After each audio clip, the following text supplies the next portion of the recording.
Guided by the irrefutable word of Allah subhanahu wa ta'ala in the Holy Qur'an and numerous hadith, Muslims around the world do uniformly believe that after Prophet Muhammad sallallahu alaihi wasallam, the chain of prophethood has come to an end.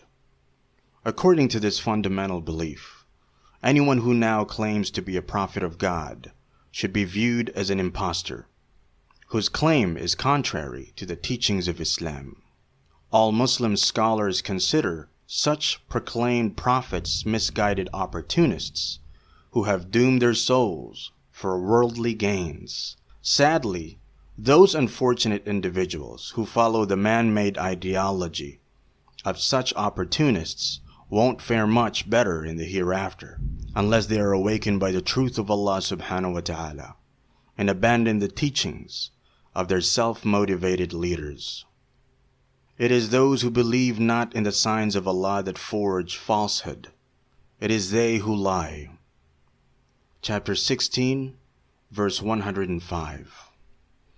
Close to 100 verses of the Holy Qur'an directly or indirectly support the doctrine of the finality of prophethood. Verse 40 of the Surah Al-Ahzab 33, for instance, highlights this teaching in clear terms. O people, Muhammad has no sons among ye men, but verily, he is the apostle of God, and the last in the line of prophets, and God is aware of everything. Muhammad is not the father of any of your men, but he is the messenger of Allah, and the seal of the prophets, and Allah has full knowledge of all things. Muslim scholars since the time of our beloved Prophet sallallahu alaihi wasallam have correctly understood this verse to indicate that no new prophet or messenger will be sent to humanity until the day of judgment. Numerous verses in the Qur'an indicate that the teachings of Islam have been completed, perfected, and preserved, and have been meant universally for all the worlds. Such statements eliminate every reason for which a new prophet may need to be commissioned to humanity. In this regard, we can briefly mention, "And we have not sent you, O Muhammad, save as a bringer of good tidings, and a warner unto all mankind, but most of mankind do not know." Chapter 34, verse 28. Say, O men, I am sent unto you all, as the messenger of Allah, to whom belong the dominion of the heavens and the earth. There is no God but He. It is He that give both life and death. So believe in Allah and His messenger, the unlettered prophet, who believe in Allah and His words, follow Him, that you may be guided. Chapter 7, verse 158.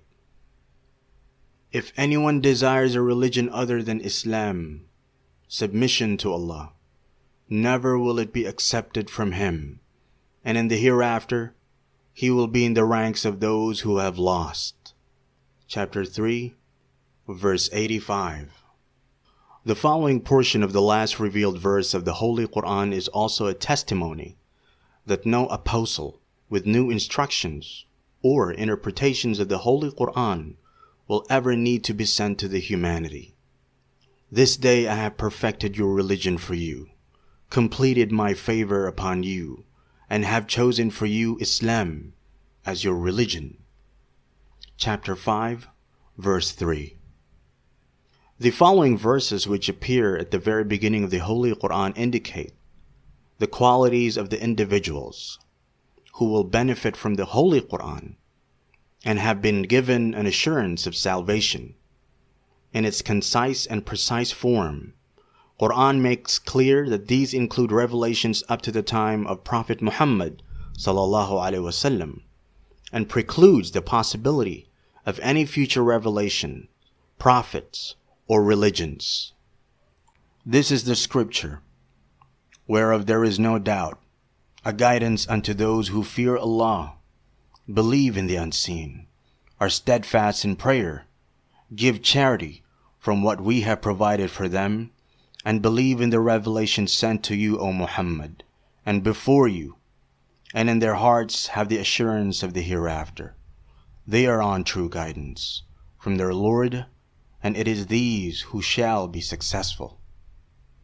Chapter 2, verse 2 and 5.